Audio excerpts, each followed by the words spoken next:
Merci et bienvenue à la présentation préparée par Brent Tower, un analyste principal des risques couvrant le secteur du commerce au détail de notre portefeuille d'assurance crédit. Mon nom est François Lalande et je suis moi-même souscripteur en assurance crédit chez EDC. La présentation porte sur l'état du crédit dans ce secteur pour mai 2019.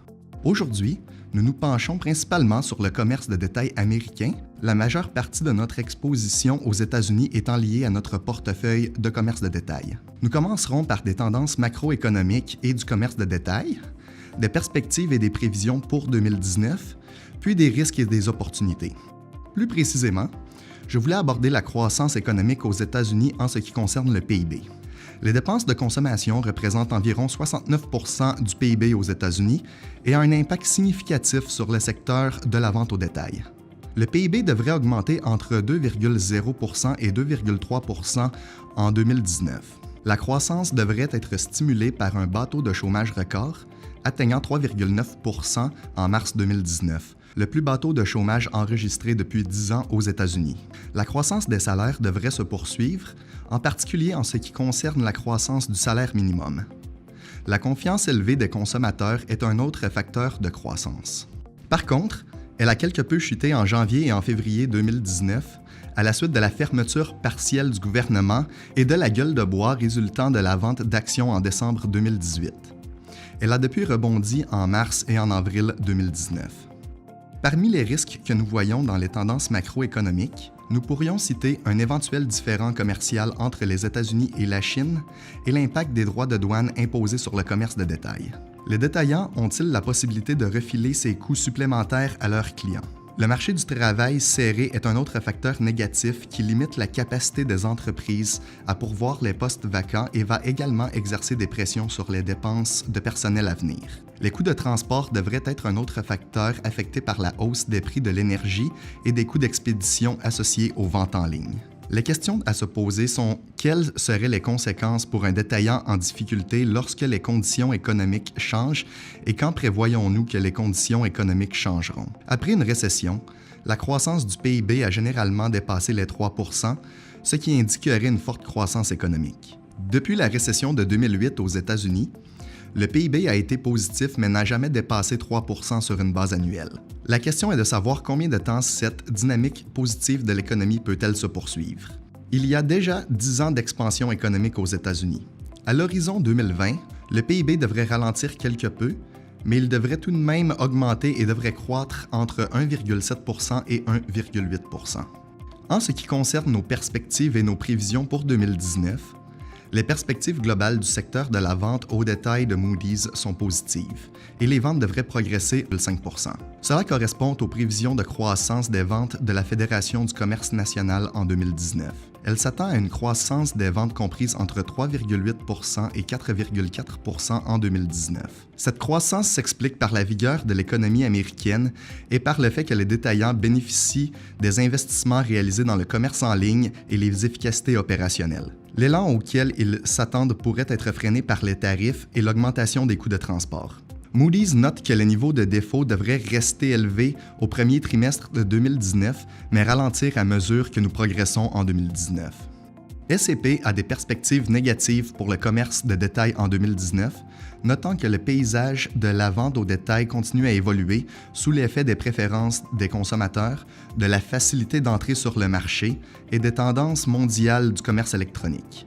Aux États-Unis, de nombreuses entreprises s'attendent à enregistrer des ventes stables ou en baisse, avec de nouvelles annonces de fermeture de magasins, mais pas dans la même mesure que celle observée au cours des 2 dernières années. Les secteurs qui devraient être fortement touchés par les baisses et les stocks en magasin seraient les sous-secteurs du vêtement et de la chaussure. Des pressions devraient être exercées sur les marges en 2019 en raison de la pression des salaires, de la hausse des coûts de transport et du potentiel tarifaire.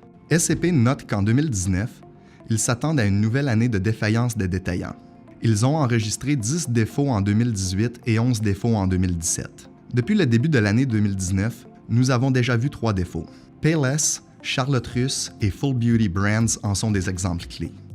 Regardons maintenant les risques et les opportunités. Certaines tendances spécifiques du secteur que nous suivons sont évidemment les prix.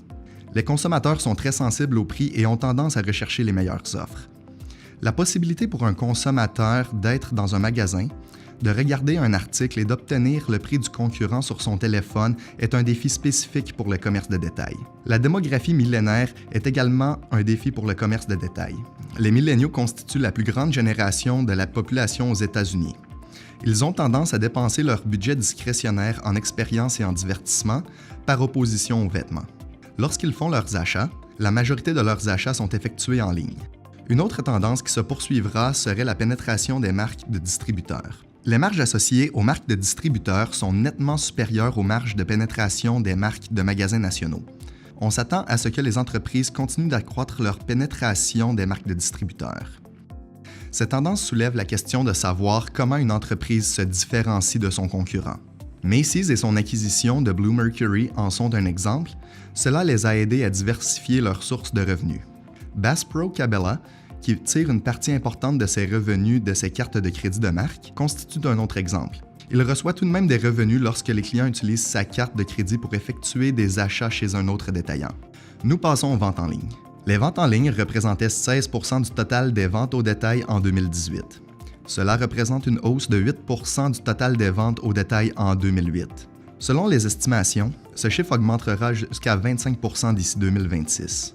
Notant que 16 % du total des ventes au détail ont été réalisées en ligne en 2018, cela indique que 84 % des ventes au détail ont encore lieu dans un magasin. Cela ne fait que renforcer l'équilibre dont les détaillants ont besoin, c'est-à-dire de la brique et du mortier et du commerce en ligne. L'importance d'avoir un magasin sur un marché est corrélée aux ventes en ligne. Un certain nombre de détaillants ont noté que, lorsqu'ils fermaient un magasin sur un marché, les ventes en ligne sur ce marché diminuaient également. Le fait d'avoir pignon sur rue donne de la visibilité à leur marque, offre la possibilité d'acheter en ligne et d'expédier dans un magasin et facilite également les retours pour les consommateurs. En ce qui concerne les retours, le taux de retour moyen des ventes physiques est de 8 %, tandis que le taux de retour moyen des ventes en ligne est actuellement de 24 %. Du point de vue EDC, lors de l'évaluation d'une entreprise, nous examinons généralement un certain nombre d'indicateurs de crédit, notamment l'endettement, la couverture des intérêts, les marges, les ventes des magasins comparables et les liquidités. Nous examinons également un certain nombre d'autres facteurs, la gestion et la propriété, en particulier la propriété de capital d'investissement et l'impact de toute distribution éventuelle aux propriétaires de capital d'investissement, sentiment du marché reflété dans le cours des actions et la tarification de la dette si disponible.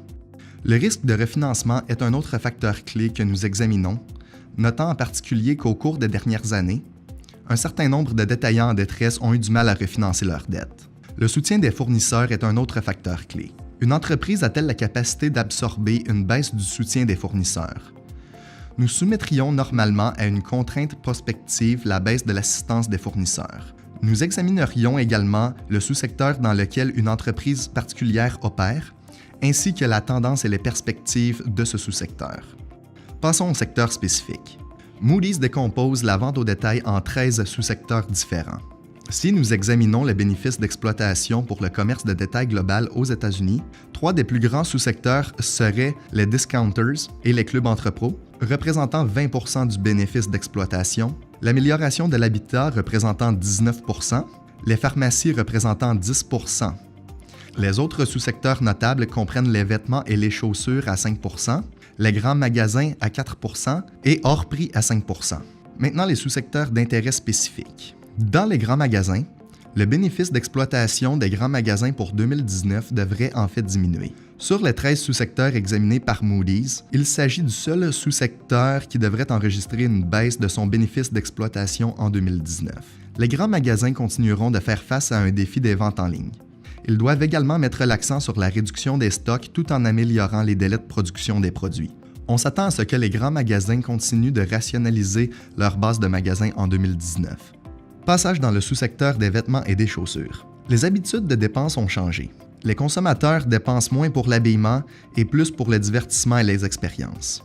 Le sous-secteur de l'habillement et de la chaussure est en train de souffrir de la baisse de circulation dans les centres commerciaux et de la demande de vêtements. Ils sont également impactés par le sous-secteur hors prix et par sa capacité à offrir des grandes marques à des rabais substantiels aux consommateurs avides d'économie. Parlons maintenant du sous-secteur des produits de haut de gamme à rabais. Leur proposition est la valeur et la convenance, due à un grand nombre de magasins proches de leurs consommateurs. Le sous-secteur haut de gamme à rabais élargit son parc de magasins tandis que les magasins de vêtements haut de gamme réduisent leur parc. En 2018, TJX a ouvert plus de 200 magasins, Ross plus de 90 magasins et Burlington plus de 25 magasins. TJX a enregistré une rotation des stocks près de 5,9 fois en 2018.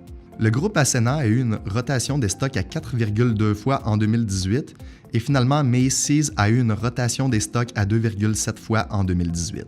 Quel secteur prévoyons-nous avoir de la force en 2019 et quel secteur prévoyons-nous de la faiblesse en 2019? Les sous-secteurs des produits haut de gamme à rabais, les pharmacies, les magasins à 1$, qui ont tous une faible pénétration en ligne, devraient être la source de cette vigueur. Actuellement, les détaillants haut de gamme à rabais ont une pénétration en ligne de seulement 3%. L'épicerie n'a actuellement qu'une pénétration d'environ 5%. Les secteurs en difficulté seraient les grands magasins, les vêtements et les chaussures, les articles de sport et les produits électroniques grand public. Le taux de pénétration en ligne dans les grands magasins est actuellement supérieur à 20% et celui des articles de sport à plus de 26%. Ceci conclut la présentation d'aujourd'hui. Si vous avez des commentaires ou des questions spécifiques à une entreprise, n'hésitez pas à contacter votre souscripteur en assurance crédit. Merci pour votre temps et votre écoute et passez une bonne journée.